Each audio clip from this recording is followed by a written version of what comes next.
Cumbria, a place famous for its lakes and mountains. This is the story of how a beautiful summer's day in a place known for peace became forever linked with tragedy. It was 60 minutes of murder. Bodies scattered on pavement. Derrick Bird killing on average every 6 minutes. In a few short hours, 12 people died, and many more were left fighting for their lives when a mild-mannered taxi driver went on the rampage. Someone came running out the door and shouted, "Oh, there's a madman running around with a gun." The man responsible was Derrick Bird, a 52-year-old father of two. There was a bang and then another bang, and it was kind of, was that gunfire? What she said was, "Don't go, Dad. There's a madman out there with a gun." He picked some victims that he knew. I've known her for 20 years, and he'd shot me, and I thought, well, why me? And some that he didn't. I crouched down. Next thing I knew, I got the other barrels in the middle of me back. I was just glad when I heard that car drive off. And left many more asking, could it have been me? What if, 20 seconds later, if I was coming that way, if I was doing this? Who was Derrick Bird, and why did he set off on his deadly spree? Derrick Bird is a real challenge psychologically. It's actually a conscious effort. I am now going to do it. I'm going to get these weapons and I'm going to do it. Could anything be done to prevent it ever happening again? To those people who say you can't legislate against the odd gun owner who goes berserk, I would say you can try. And how will Cumbria deal with being linked with such tragedy? One man losing his mind and going doing all this is not Western Cumbria, it's not us.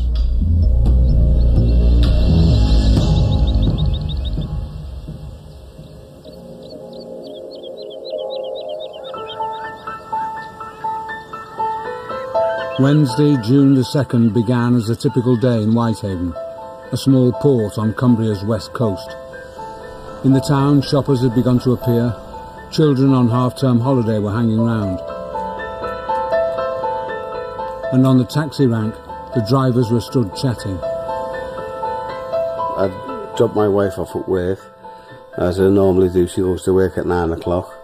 I then proceeded down onto Lauder Street, went into a shop out where I buy my papers, put my lottery on. Then proceeded round to Duke Street, taxi rank. I was just sitting there, read the papers, had a drink of juice, and it was just a normal day in Whitehaven. I'd left my daughter waiting in the car. Me and Luke had just literally come around the corner. We were just going to the hairdressers. We'd come around the corner. Darren was the last car parked on the rank. Darren had just shouted over, "Are you?" and give us a wave. Darren Rucastle was a 32-year-old cabbie, a well-known character. I knew Darren well enough to stop and have a crack and a cigarette with him, a coffee and stuff, But he was just... I've never known anyone say anything bad about Darren. He just seemed a nice lad. Darren Rocastle, he had a cigarette and a cup of coffee in his hand. He then was walking towards where he normally stands. I looked up and I saw Derrick Bird approach the taxi rank. Shouted to Darren, "Here, I want you." Derrick Bird was another cabbie. He'd lived all his life in this tight-knit community. Derrick was Derrick to us, he was Birdie. I thought maybe he was just going to have a crack with him, talk to him about something. We come out corner, walked about 10 yards. Derrick Bird then lifts up his shotgun and then he shot Darren in the face.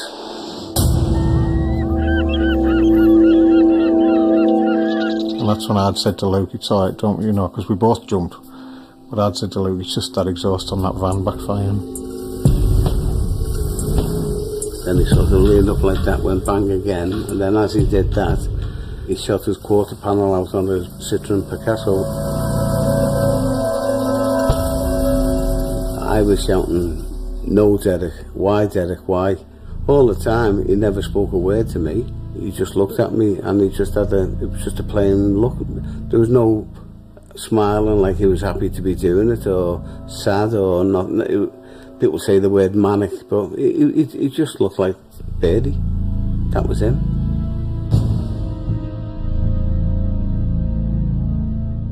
Derrick Bird was carrying 2 guns, a double-barrel shotgun and a .22 rifle. I just turned round and I thought, get for cover, and I just dived, literally. I had no direction of which way I was going. I was just going down, and in my back I realised he'd shot me. I then got down to where Darren Rocastle was lying, and I thought I'd apply first aid, and then when I looked at Darren's face, Darren was gone. And then I turned round and looked behind me, and there's Derrick Bird just walking towards me with the shotgun, like Clint Eastwood. And then somebody shouted, and then he jumped in his car and he drove off. Horrified onlookers thought the gunman had gone and began dialing 999. Got my son out the hairdressers, and I just basically tried to get him round the corner into the car without saying down. Told her to get in and get away from the doorways because he was still about. And the police still haven't landed by this point. This had all happened within minutes. But Bird drove round the one-way system and returned to have a second shot at Don Reed. Come round and he fired another weapon at me, to which he missed. Yet again I went down and dived, and then he went. The police turned up. I told the police where he'd gone. They went in pursuit after him. This was the scene that confronted hundreds in the town centre this morning. A body lying covered on the ground. Why this driver was targeted first isn't known, but he was well known. I ran out the shop and I seen the guy that had been shot lying on the road, and then the guy with the gun ran past me. When I turned around and looked at him, it was just Derrick, because he's a friend of mine. I've known him for 20 years, and he'd shot me, and I thought, well, why me? I haven't done nothing. What if 20 seconds later, if I was coming that way, if I was doing this? Teddy Kennedy, that's lying in Newcastle Hospital with his hand gone. He put his hand up, that saved him, but he's lost his hand. Paul Wilson, he was walking down Catherine Street. He shot him in the face. Hell had come to Whitehaven, basically. With the sirens wailing, Bird headed toward the village of Egremont, 5 miles away. Darren Rocastle lay dead. What no one yet realised was that he had claimed the lives of 2 other people already that day, and he was intent on taking more. And as I came up to the level with the car, I saw a figure at the back looking up the hill. And then he turned round. And I mean, the first thing I noticed was that he was just carrying this really large gun.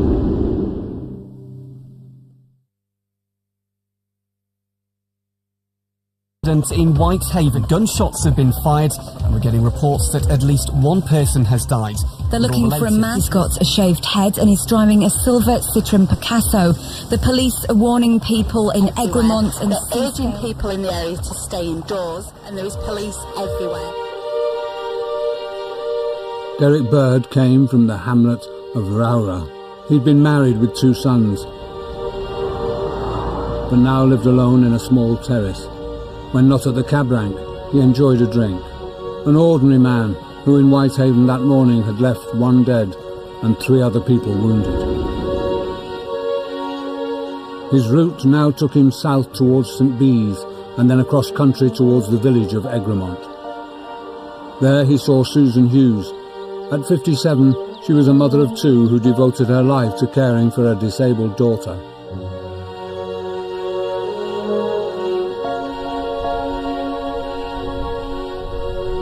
Cyclist Barry Moss came across her moments later. In front of me there was a car that was just parked up, but then as the engine was running. But what was strange about it was that the driver's side door was wide open. And as I came up to the level with the car, I saw a figure at the back looking up the hill. And then he turned round. And I mean, the first thing I noticed was that he was just carrying this really large gun, big telescopic sight and a barrel, and it looked so long. We stared at each other, but I don't know how long for. You know, it seems longer now than it probably was. He didn't seem angry, he didn't seem anything. You know, it was very expressionless. And then he just shuffled, ran into the car, slammed the door shut, and shot off down the hill. Where the car had been, you know, the pavement, there was a body lying on the floor just down the hill. There was 2 bags of shopping and a handbag there. And I just shouted out, you know, "Are you okay, love?" And I thought, oh God, something's really wrong. Then, no matter what we tried to do, her breathing just got less and less and less, and at some point it just stopped. You know, we took a pulse and there was no pulse, and it just suddenly hit us then. You know, I mean, oh my God, this woman's died. We could hear sirens everywhere and helicopters and all sorts of things, you know, and it was like, oh great, the police are coming. And then all of a sudden, someone came running out the door and shouted, oh, there's a madman running around with a gun. Eyewitnesses have described their terror at coming to terms with Derrick Bird and his weapons, a shotgun and a .22 rifle. So what were they like, and why did he have them? Mike Yardley is a firearms specialist who gave evidence to the official inquiry into the Dunblane tragedy. This is a .22 rimfire rifle, typically used for vermin control on farms and similar places. It's got a sound moderator, a telescopic sight, it's a bolt-action gun, and it's cycled like that. The rifle fires a single bullet. This would be capable of shooting at 100 yards, and more accurately than a shotgun, because it's firing a single bullet, whereas the shotgun's firing a cloud of small pellets, what we call a pattern of pellets, typically about 300. Everyone available from Cumbria Police's specialist armed units was deployed to stop Bird, using lethal force if necessary. We are in the middle of a very live and active police operation. It is essentially a manhunt at this stage. Frantic checks were underway to establish whether he'd obtained his weapons legally. Until retirement, this man was responsible for Cumbria's firearms teams. The breaking news was there's been a shooting, which is unusual in itself in Cumbria. And you know, this isn't Leeds, Bradford, Birmingham, London, it's Cumbria. It is only a small constabulary, but that doesn't impact on the ability to deal with something like this. Size isn't an issue with this. It's got a good firearms capability within the force, with some very, very, very committed, highly trained individuals. The police were in pursuit, but they were looking for an everyday man in an everyday car. Except he was intent on murder. And now he was shooting at strangers. The car pulled up beside me and just stopped and shouted out the window, "Can I see you a minute, mate?" He was as calm as anything, you know. As I took another step, I seen the gun start to lift up. Well, I knew it was wrong, so I immediately turned my head away. And, well, he fired a shot. It was deafening. If it was like a burning sensation across my face. I crouched down, and next thing I knew, I got the other barrels in the middle of my back. Well, that blew me forward, and I was on all fours. It was the worst pain I've ever had. Oh, I was terrified. I was just glad when I heard that car drive off. Les Hunter was wounded, but at least he would survive.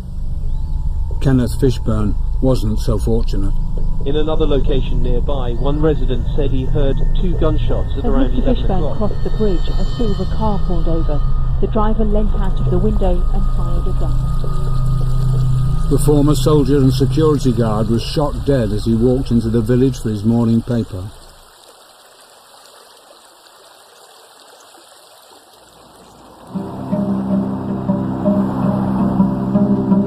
At 10:57 a.m, another victim, mole catcher Spike Dixon, was killed as he walked along the road. He was in the wrong place at the wrong time. Less than 30 minutes had passed since Bird had opened fire at the taxi rank. At this stage, the police thought there were 4 dead and 6 others wounded. But as Bird drove on, an awful discovery was being made. His killing spree hadn't started in Whitehaven.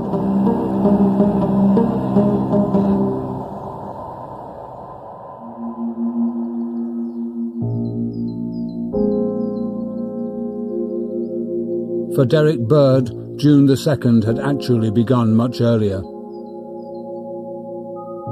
By the time the sun rose, he'd driven from his home in Rowra to Lampla, the village where his twin brother David lived. He knew the door would be unlocked. When he arrived, his brother was asleep. He shot him repeatedly with his rifle. David was a regular in his latter years of being at school. My father and mother was the godparents, and well, as I say, they were grand lads. There was nothing wrong with them. To go and shoot your twin brother first, there's something gone wrong somewhere. I mean, they come in the world together, and they went out the world together the same day. The twins' father, before he died, had loaned David £25,000. It was mentioned in the father's will, and Derrick thought he was entitled to part of that money. But his twin and the family solicitor Kevin Commons had not paid him. And Derrick did have money problems, including an unpaid tax bill which he thought might mean a jail sentence. After shooting his brother, he headed toward Frizzington, where Kevin Commons lived. Iris Carruthers was out early that day. It was 5:30 and I was out with my dogs, and I was walking up what's called a tip road, and coming from there's a farm where Kevin Commons lives, and Derrick was actually coming from the farm that morning, and he passed me as I walked down. As I went past him, I just said, "Hiya lad, are you alright?" But he just glared and just like stared, and I just carried on walking, and I just happened to look back to see where he actually had gone, and I'd left him stationed at the gate facing the main road as I left. Bird returned home and reports say calmly washed his car. But at just after 10 a.m, he went back to Kevin Commons' home and shot him dead on the driveway. Then he got back into his car and set off for the taxi rank in Whitehaven. The first Iris Carruthers heard of the shootings came in a phone call. And my husband told me there'd been a shooting up at Kevin Commons' farm. I just couldn't believe it. I said, "Are you sure you've got it right?" And he says, "Yeah, that's the name, and it's Birdie that they're after." By 11 a.m, Cumbria police had sealed off David Bird's house and Kevin Commons' farm.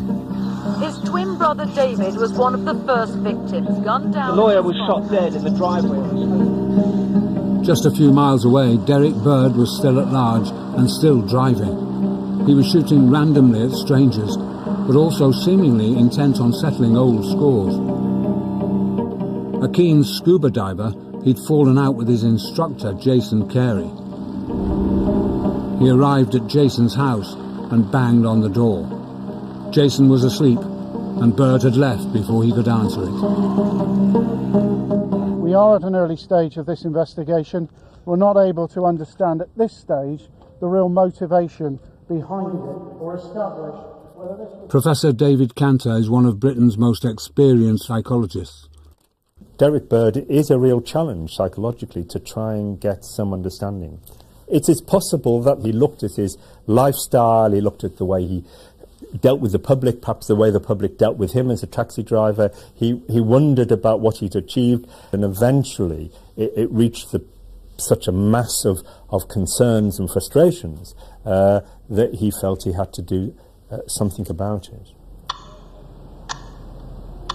This remarkable video shows Derrick Bird on the cab rank in Whitehaven, days before his rampage.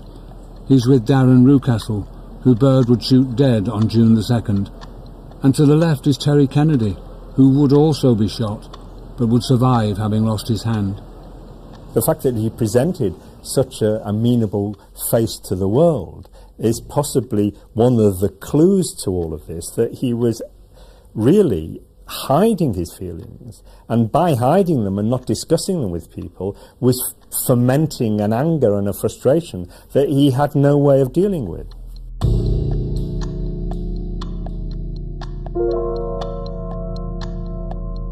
Beneath the smile, Derrick Bird was overwhelmed with personal problems. His mother was ill, the Inland Revenue were investigating him, he felt his brother and the family solicitor were cheating him, he thought other drivers were jumping the queue and picking up fares. And a few months earlier, he'd been attacked by youths while at work. He went to get some sort of rifle with a sight on it and a shotgun. So that is a very conscious effort. It's not like somebody suddenly hitting out at somebody in the pub because they've insulted him. It's actually a conscious effort. I am now going to do it. I'm going to get these weapons and I'm going to do it. Next, Derrick Bird brings terror to a quiet seaside resort. He'd obviously seen the gunman point the gun at him and had gone up defensively like this and leaned back, which had probably saved his life. But would anything have stopped him? There's no question that the fewer guns there are in a society, the less gun violence there is.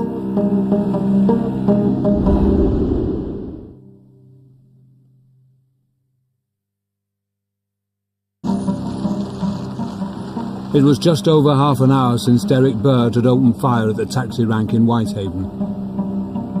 Half of his 6 victims were targeted and half were complete strangers.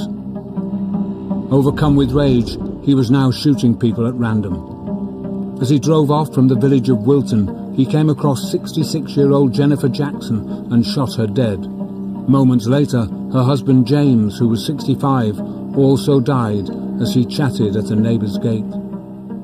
Derrick Bird has a number of characteristics within his activities that are typical of spree killers. And they often seem to start off by some personal grudge, some frustration, some anger with a particular group of individuals.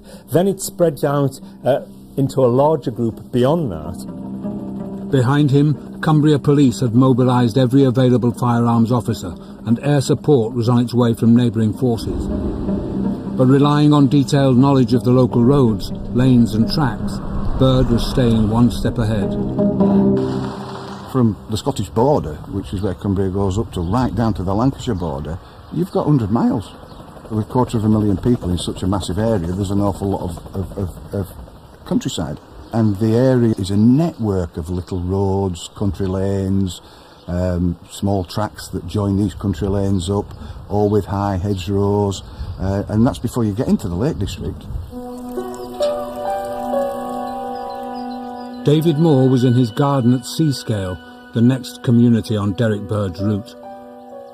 I was working at home in the garden when I received a phone call that said that there was an incident occurring in Whitehaven and that shots had been fired and they believed that there were actually people had been killed.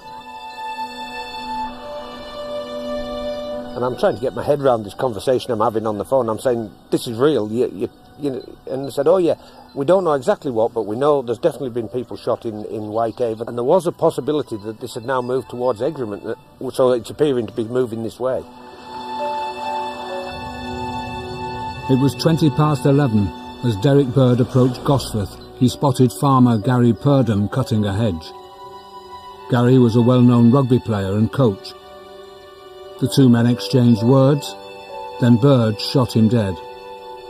I knew Gary Purdham really well, just sort of through rugby, and he coached kids at Egremont, I coached kids at Ensingham, you know, I do club secretary, so all the little local clubs, all the coaches all know each other.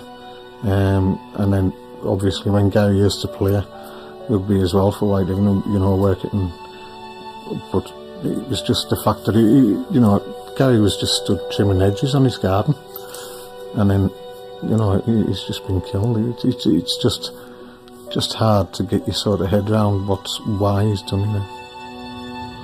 In a curious way, we can understand what he might have been thinking that led him to kill his solicitor and people he'd had direct contact with and that he presumably held a grudge against. It's more difficult to understand the people he killed who he had no contact with, who he didn't know at all. People he saw may have triggered some association, some memory, some knowledge of previous contact he'd had, or may have just been people who were there and he was going to shoot the next person he saw who got in his way. From here on, everyone Bird targeted would be a stranger. On the outskirts of Seascale, estate agent Jamie Clark was forced off the road and shot at. He died of his injuries. Bird's route was now taking him into the centre of Seascale, a small seaside resort. It was 11:30 a.m.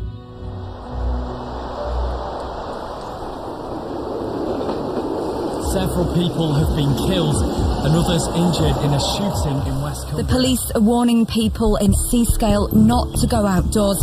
We'll keep you updated on this story as we find out more. Police say there are a number of crime scenes right across the county. David Moore, a member of Seascale's volunteer fire crew, was still in his garden.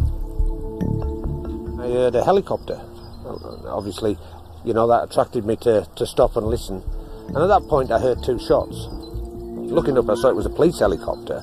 So my mind's starting to do a little bit of overtime now. And then the second pair of shots, when I heard them, definitely led me to believe that something sinister was happening here. But at that point, actually, my alerter went and I was called out to the local fire station.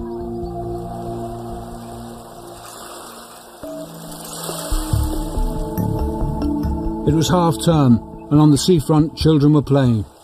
Gillian Coulshaw and her family were about to join them. A silver car came up the brow. There was something that made me look at the car and think there was something wrong. And as I was walking, there was a bang and then another bang, and it was kind of, was that gunfire? It can't be gunfire, we're in Seascale. The shots were from Derrick Bird's gun. Michael Pike was their target, a retired worker from Sellafield. He was on his morning bike ride. Then, for a moment, Bird seemed to be looking for his next victim. He then stared over at our group, and the piercing black eyes staring at us. That was a kind of, is it our turn next type of thing? And it was kind of, he just literally drove off and left us. A few yards further on, Bird paused again. He'd spotted Jane Robinson, who was 66 and delivering homeware catalogues to her neighbours. She too was shot dead. Jane is 24/7 in Seascale, a well-respected lady, had all the time in the world to talk to the children, very pleasant, very caring, and she will be extremely sadly missed, Jane. You just think, what an absolute waste of a life of somebody who's so genuine, so helpful, so pleasant. Because of everything that had happened during that day, that could have been me, that could have been my children. It could well be that he let the family go because children were not part of what it was he was angry with. You're dealing with an individual who, by the time he'd shot 2 or 3 people, was in a totally overreacting emotional state in which there would be all sorts of triggers and indicators that would be going on in his mind. Bird had killed 3 people in 15 minutes. Every time the police closed in on him, they came across a new murder scene to deal with. The main element of any firearms incident is actually to contain it, if you can. Under these circumstances, how do you contain it when a guy's in a car, shooting from it, driving around the country? He's a taxi driver, so he knows the roads better than anybody, and to try and contain it, which is obviously what they were trying to do. By now, the police knew exactly which guns Derrick Bird was carrying. He had properly registered licences for both of them. Their records showed he'd held a shotgun legally since 1995 and a rifle since 2007. His background included a minor conviction for theft 20 years ago, but nothing that would prevent him lawfully holding a gun. If there'd have been any inclination whatsoever that a guy has got possession of firearms and is mentally unsound, there'd have been taken off him. Despite the pressures in Bird's life, nothing outwardly suggested he was about to explode into such extreme violence. But critics ask why a taxi driver like Derrick Bird needed not one, but two guns in the first place. With 1.8 million legally held weapons in England and Wales, they say it's too easy to get one, and that certificates should be reviewed every year rather than 5. There's no question that the fewer guns there are in a society, the less gun violence there is. We want to see the applications being made more frequently and the renewals having to be done more frequently than 5 years. Too much can happen in somebody's life in 5 years. I think building gun laws around one very unusual incident could be very misleading. And there's always the risk that you drive guns underground if the law becomes any tighter. And in many ways, it's better to have guns licensed and known where they are and who possesses them. To those people who say that you can't legislate against the odd gun owner who goes berserk, I would say you can try and you can reduce the risk, because there's no doubt that if Derrick Bird had not had access to guns, he wouldn't have been able to kill all those people. I was saying that there's no other way that they can go and create mayhem without a gun. A car, a knife, a crossbow, you name it. There's lots and lots of different ways that somebody whose mind goes can still do it.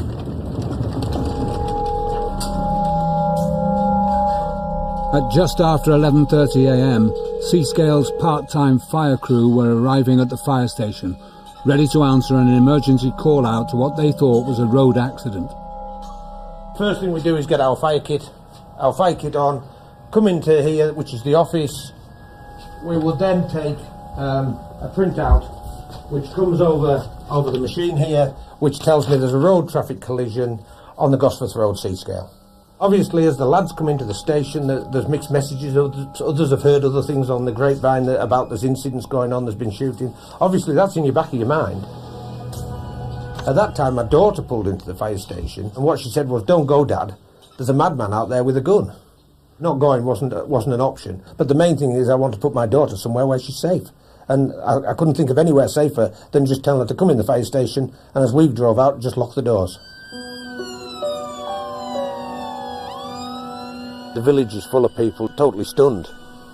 About half a mile from the fire station, which is going into the centre of the village, went under the bridge, and obviously we couldn't actually get through because what was there with the door standing open was Harry Burge's car.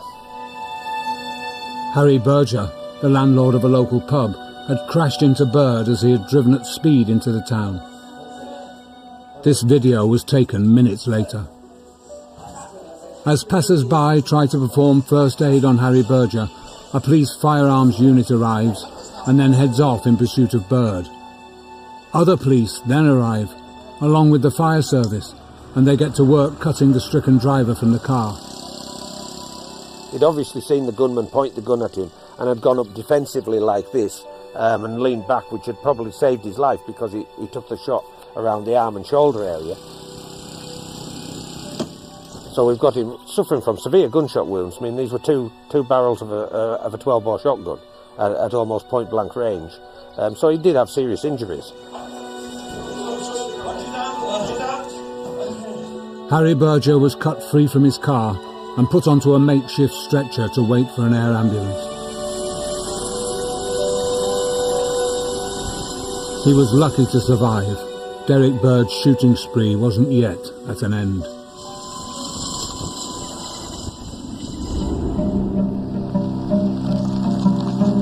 Very soon, walkers and tourists would face lockdown as gunman Derrick Bird abandons his car and heads off on foot. I was just worried that he was maybe just going to try and go out in a blaze of glory. And with 12 dead and many injured, the people of Cumbria try to come to terms with Derrick Bird's rampage. I don't think I've talked to anyone at all that doesn't know somebody that was either wounded or killed. Everybody just seems to know somebody.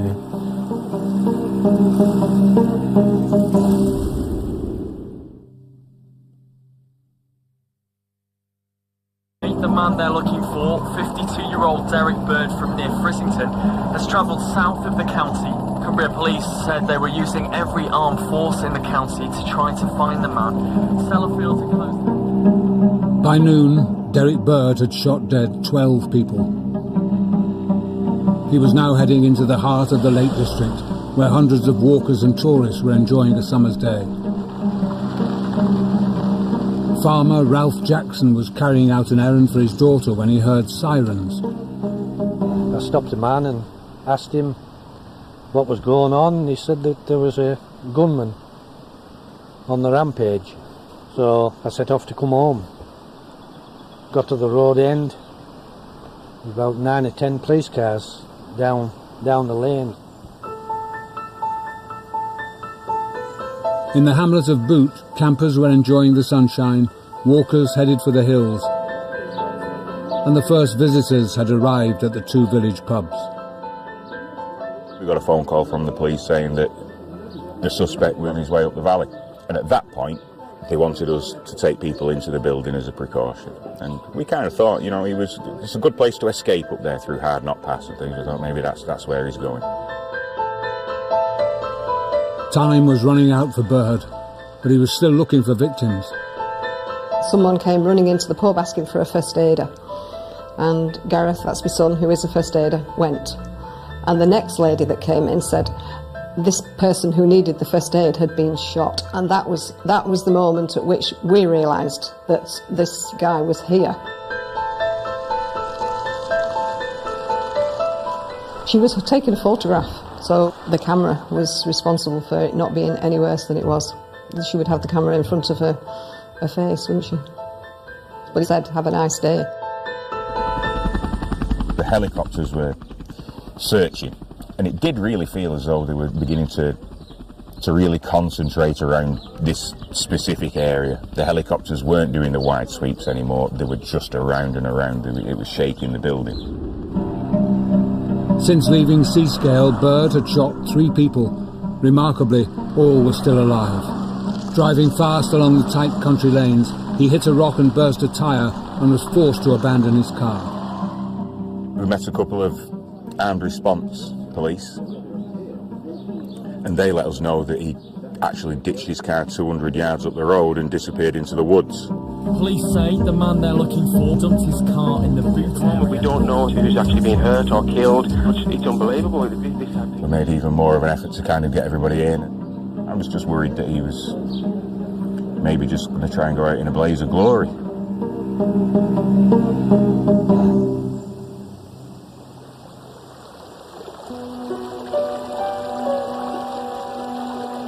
The car was parked just before the bridge with a side window out, and he'd met 2 people on the bridge when he was carrying his guns. He'd spoken to them, such as, "Get out of my road, I won't hurt you."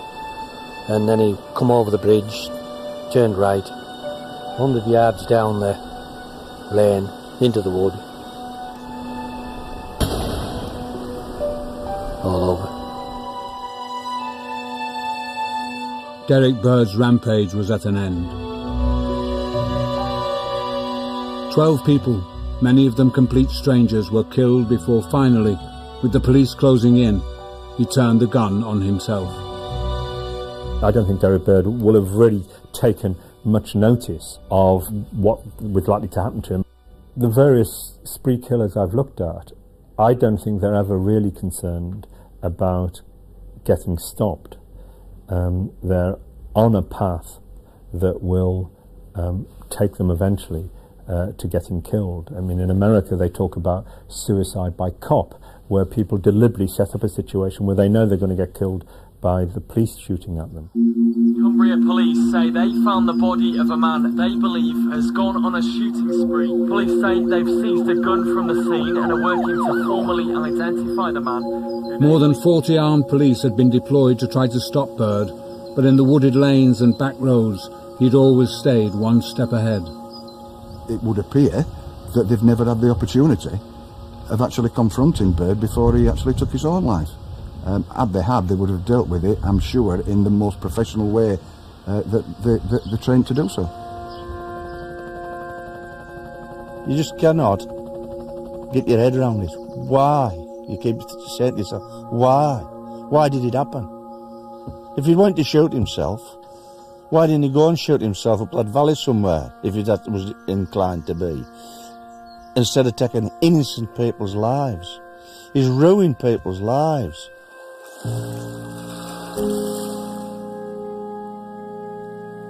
One week after the shootings, the people of Cumbria gathered at services to remember those that had been killed and wounded in Whitehaven and Egremont and Seascale.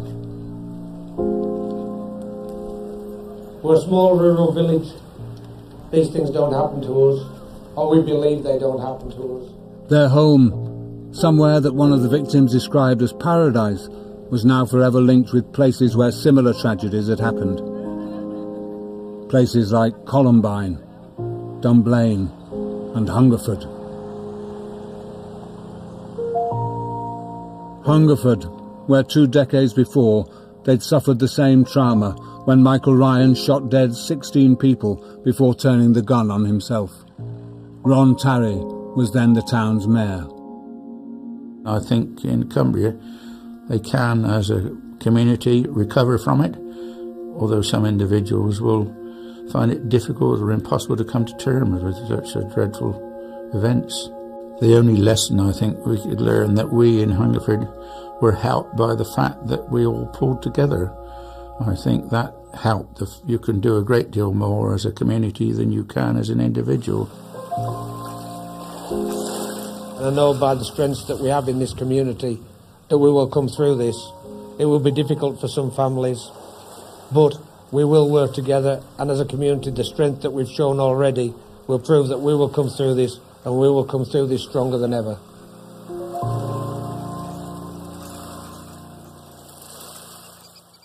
No one will ever know why Derrick Bird did what he did, but in this quiet corner of England, his impact will be felt for generations. David Bird, Jamie Clark, Kevin Commons, Isaac Dixon. I don't think I've talked to anyone at all that doesn't know somebody that was either wounded or killed. Everybody just seems to know somebody. Kenneth Fishburne, Susan Hughes, James Jackson, Jennifer Jackson. One man losing his mind and going doing all this, it's not Western Cumbria, it's not us. Michael Pike, Gary Burden, Darren Newcastle, Jane Robinson. The community of Cumbria will stick together and they will get over it.